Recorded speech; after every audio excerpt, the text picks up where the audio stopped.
សួស្តីដល់គ្នាក្នុងវីដេអូនេះខ្ញុំទៅកាត់រឿងជាមួយធូលដែលទើបអាប់ដេតថ្មីនេះប្រភេទធូលសលេងហើយអាធូលនេះវាល្អសម្រាប់អ្នកគាត់ចូលមកបកប្រែជាភាសាខ្មែរយករឿងចិនមកបកប្រែជាភាសាខ្មែរដោយប្រើសលេង AI អញ្ចឹងអូខេជាដំបូងខ្ញុំសូមទៅយក script សិនយើងយកវីដេអូរឿងយើងមកនេះហើយតោះខ្ញុំបាន download ហើយពេលនេះរឿងខ្ញុំទៅដាក់ចូលមកតែខ្ញុំសូមកាត់យកតែត្រឹម1នាទីជាងទេដែលថាខ្យល់ធ្វើយូរអត់ចង់ឲ្យអ្នកទាំងគ្នាមើលយូរអញ្ចឹងអូខេយើងបានរឿងប្រឹងមកយើងចុច transcript មកនេះចុច caption ពេលនេះយើងយក China ត្រូវហើយយើងចុច generate មកអានេះតើអ្នកគ្នាប្រើ Pro ហើយអ្នកគ្នាអាចតាក់ទងទិញខ្ញុំបានខ្ញុំយក account private ប្រភេទaccount CapCut private វាតម្លៃ$22ក្នុងរយៈពេល6ខែអាហ្នឹងប្រើលើ Gmail ផ្ទាល់របស់អ្នកនរគ្នាមកគេយើងចុច generate មកហើយចាំមកផ្លែទៅវាធ្វើការ generate ឲ្យយើងអូខេនេះយើងបាន subtitle ហើយប៉ុន្តែនេះជាភាសាចិនទេយើងត្រូវយក script ហ្នឹងទៅបកប្រែជាភាសាខ្មែរហើយយើងចុច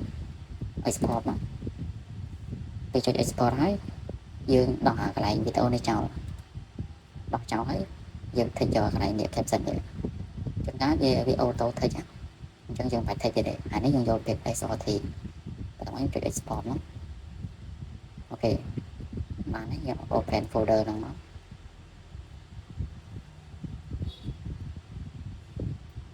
អូដោយសារខ្ញុំ generate ច្រើនពេកមិនចង់ពេកហើយសូមលុបនេះចោលសិន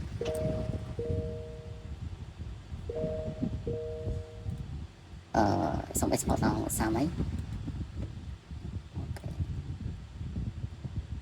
111.9អូខេនេះនៅក្រោមនេះតោះយើងបាន script ហើយយើងទៅយកទៅបកប្រែក្នុង tool របស់ខ្ញុំនេះ tool នេះ tool បកប្រែ tool AI បកប្រែ script រឿងចិននេះហើយនេះដោយសារខ្ញុំបានទិញហើយអញ្ចឹង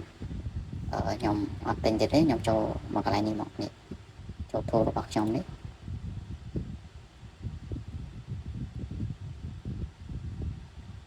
អូខេបន្ទាប់មកយើងចូលមក tool នេះចូលប្រើមកអូខេឥឡូវយើងប្រើបានហើយអានេះបើអ្នកប្រើ Gmail ផ្ទាល់ខ្លួនមានថាប្រើ API ផ្ទាល់ខ្លួនអត់មានណាកំណត់ទេបើអ្នកប្រើ tool ប្រើ API របស់ tool បានតែ8ដងទេក្នុងរយៈពេល3ម៉ោងអញ្ចឹងឥឡូវខ្ញុំប្រើនេះសិនហើយរបៀបនៃការយក API នេះចុចរបៀបមកនេះអានេះរបៀបយកអ្នកមើលពីរបៀបយកទៅចេះអូខេខ្ញុំនេះដាក់នេះសិនហើយយើងយកអា script នេះ script មក11.9នេះ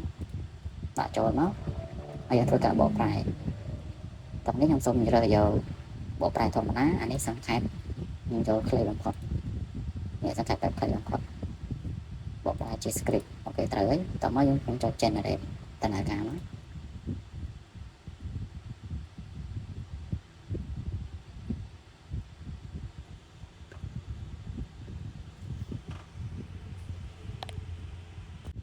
អូខេឥឡូវវាបកប្រែបានហើយនេះវាបកប្រែបានហើយយើងទាញយកមកអានេះយើងការពារកុំឲ្យវាបាត់ file ហ្នឹងបើអ្នកចង់ទាញយកទេគាត់ copy មកនេះចុច Ctrl A មកហើយ copy យើងយកទៅប្រើប្រាស់លើ tool មួយទៀតនេះចូលកន្លែងនេះវិញមកឬក៏ចូលលើ profile ក៏បានដែរចូលហ្នឹងមកនេះចូលប្រើប្រាស់ tool នេះមួយទៀតអានេះអ្នកទិញយកមកប្រើទៅហើយអានេះប្រើជាមួយ Gmail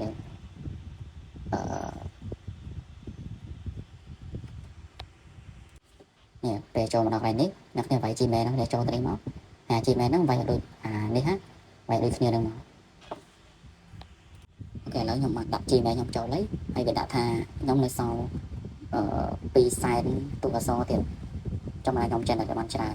ហើយបើអ្នកពេលដាក់ Gmail ចូលទៅបើសិនជាវាអត់មានលោតចំនួនទូអក្សរចឹងទេអ្នកត្រូវទិញអូខេហើយរបៀបនៃការទិញស្រួលទេឥឡូវចូលទៅទិញដល់គ្នាមកនេះយើងចូលទៅកាន់រូប Gmail របស់យើងហ្នឹងមកអូខេមកដល់កន្លែងនេះអ្នកគ្នាត្រូវបញ្ចូលលុយសិនឧទាហរណ៍លុយខ្ញុំមាន$17អញ្ចឹងខ្ញុំអត់ទៅការបញ្ចូលទេអ្នកគ្នាចង់បញ្ចូលនេះ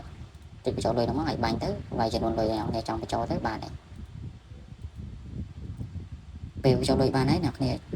ចូលទិញកន្លែងនេះឧទាហរណ៍ខ្ញុំចង់ទិញ100000បន្ថែមទៀតនេះទិញ100000 character បន្ថែមទៀតខ្ញុំគាត់តែចុចលើហ្នឹងទៅវាទិញបានហើយគាត់អ្នកគ្នាចង់ទិញតាបានទិញតា5000បានហើយ5000 character នេះទិញ5000អញ្ចឹងយើងវាយ5000 character ហ្នឹងមកចុចទិញមក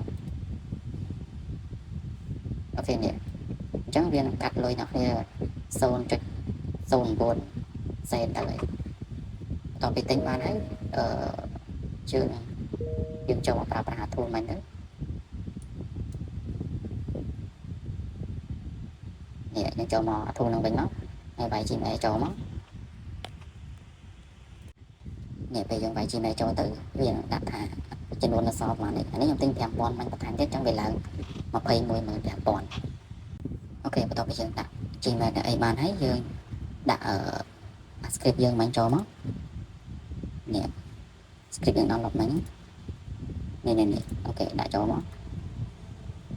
ពេលដាក់sorry ពេលដាក់ចូលមកកន្លែងណាសល់ចិនយើងលុបចោលមកអានេះឈ្មោះគេទេឈ្មោះគេអញ្ចឹងយើងអត់ដឹងថាវាជាឈ្មោះអីយើងអាចcopy វាហើយ search បកប្រែទៅមកព្រោះកន្លែងខ្លះឈ្មោះវាបកចេញទេអញ្ចឹងវាអានជាភាសាចិនវាអត់ចេញ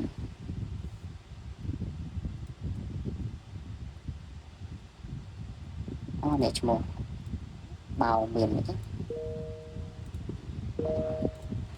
គេយើងដាក់សិនមកនេះខ្ញុំដាក់នេះទេព្រោះឈ្មោះខ្លះវាអានអត់ចេញអញ្ចឹងវាទៅសេសចិនដែរយ៉ាងនេះយើងចូលឆែកមើលមួយមកនេះមើលកន្លែងណាវាអត់សូវតំណងយើងកែតាមហ្នឹង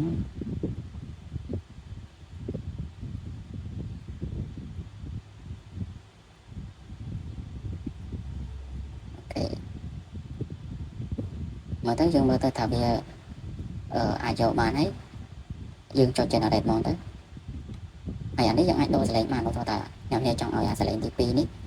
ចេញជាសលេងសេមុំអូខេចុចលើសលេងសេមុំហ្នឹងមកហើយអានេះចង់បានជាសលេងពិសិដ្ឋអ្នកនេះចុចលើពិសិដ្ឋហ្នឹងមកអញ្ចឹងអាសលេងហ្នឹងវាដូរទៅសលេងពិសិដ្ឋទេ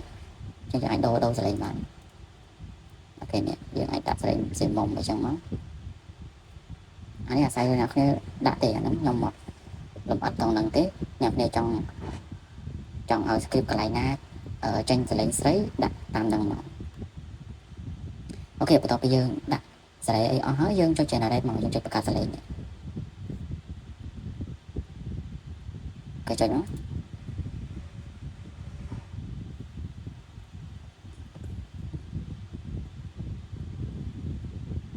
គេយើងចាំតិចទៅ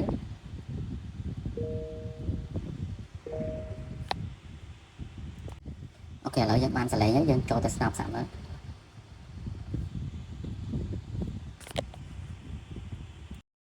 មីនជាតារាកម្ពុជាកូរ៉េតែធៀបពិតនាងជាមនុស្សវិកលចរិត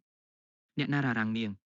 នឹងកំចាត់ចោលភ្លាមនាងពិតជាមានល្បិចកលនិងអាក្រក់ខ្លាំងណាស់ពិតជារឿងដែលគួរឲ្យពេញចិត្តបំផុតប្រចាំរឿងនេះចាប់ផ្ដើមតាំងពីសម័យរៀនរបស់យ៉ាចិន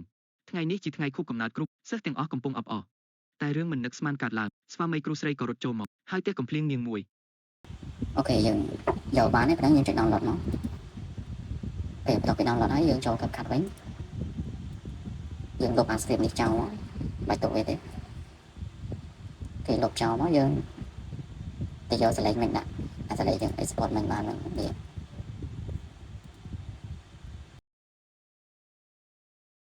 តែពេលយើងដាក់ចូលមកវារត់តាម script របស់វាហ្នឹងហើយតោះមកយើងបិទសលេងនេះចោលបិទអាសលេងវីដេអូដើមហ្នឹងបិទចោលទៅហើយយើងក្រោបវាតិចកុំឲ្យវាជាប់ copyright អញ្ចឹងវាចូលកន្លែងក្រោបហ្នឹងមកយើងកាត់ដាច់អក្សរចិននេះអស់អូខេក្រោបវាប៉ុណ្ណឹងមកអូខេប៉ុណ្ណឹងមកបានហើយអូខេហើយនេះយើងយកប៉ុណ្នេះទៅនេះ 3.4 នេះហ្នឹងយើងដាក់លើ Facebook ត្រូវគេយើងព្រីតិចមកអានេះយើងអាច đặt cho nó chương ấyបន្ថែមបាននេះដាក់ចំណងជើងមកដាក់ថារឿង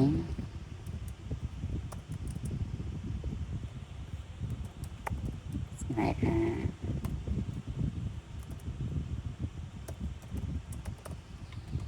អូខេបន្តដាក់ប៉ុណ្ណឹងហើយយើងស្រីដាក់លើនេះមកអាក្រោមនេះយើងអាចដាក់អីបន្ថែមនេះដាក់ logo ដាក់អីអាហ្នឹងស្អែកលើដាក់នេះទេគេnóiយើងអស់មើលតិចមកវាមានអក្សរអក្សរអីទេប៉ុណ្ណឹងយើងយកបានតែមកយើងដាក់វីដេអូនេះឲ្យវាបច្រាស់នេះចុចអានេះមកយកមកទៅតែមកវីដេអូហ្នឹងបច្រាស់បន្តមកទៀតយើងដាក់ filter នេះចូល filter មក មានជាតារាកម្ពុជាកូរ៉េ filter បន្ថែមពី3ម៉ានេះ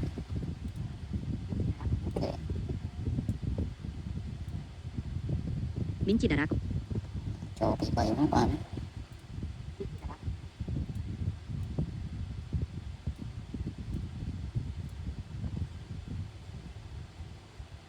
មានជាតារាកម្ពុជាកូរ៉េតែជាប៉ាត់នាងជាមនុស្សមានជាតារាកម្ពុជាកូរ៉េ អូខេប៉ុណ្ណឹងមកយើងចង់ដាក់ background sound បន្ថែមក៏បានយើងបាច់ដាក់ទេក៏បានយើងចូលប៉ុណ្ណឹងគេដល់ play សាប់មក មានជាតារាកម្ពុជាកូរ៉េតែជាប៉ាត់នាងជាមនុស្សកូរ៉េតែជាប៉ាត់នាងជាមនុស្សវិកលចរិតអ្នកណារ៉ារ៉ាំងនាងនឹងកំចាត់ចោលភ្លាមនាងពិតជាមានល្បិចកលនិងអាក្រក់ខ្លាំងណាស់ពិតជារឿងដែលគួរឲ្យពេញចិត្តបំផុតប្រចាំរឿងនេះចាប់ផ្ដើមតាំងពីសម័យរៀនរបស់យ៉ាចិន អូខេប៉ុណ្ណឹងយើងយកបានហើយយើងអាចដាក់ logo ដាក់អីបន្ថែមទៀតមកប៉ុណ្ណឹងអាចផងបានឥឡូវខ្ញុំសូម export ចេញទៅមកយកទៅផងចុចយកវីដេអូវិញអូខេយើងដាក់ឈ្មោះមក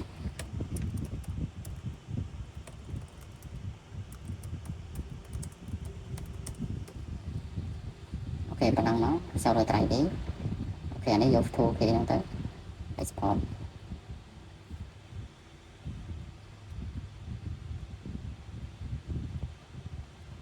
គេប៉ុណ្ណឹងមក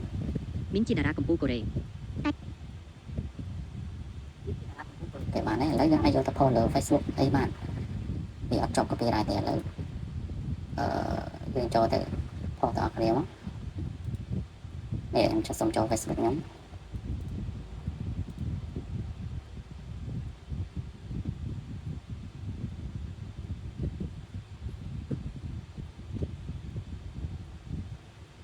យើងអាច post លើ YouTube ក៏បានដែរឥឡូវខ្ញុំសុំ post លើ YouTube ដែរ post តាំងពីមកព្រោះតែ YouTube វាចាប់ជាង Facebook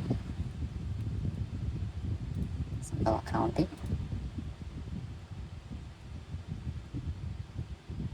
ដល់នេះចាំអូខេ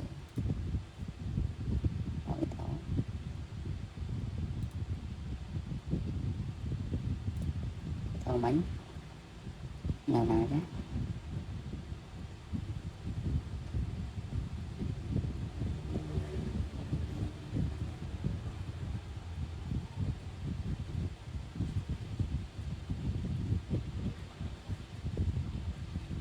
អូនេះ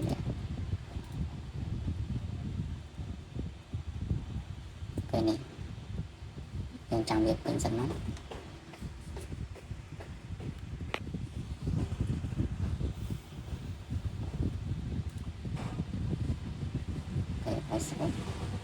Facebook យើងផុសក្នុងនេះក្នុង Meta Business Suite នេះអាហ្នឹងយើងដឹងថាវាជាប់ copyright ឬក៏អត់ទេ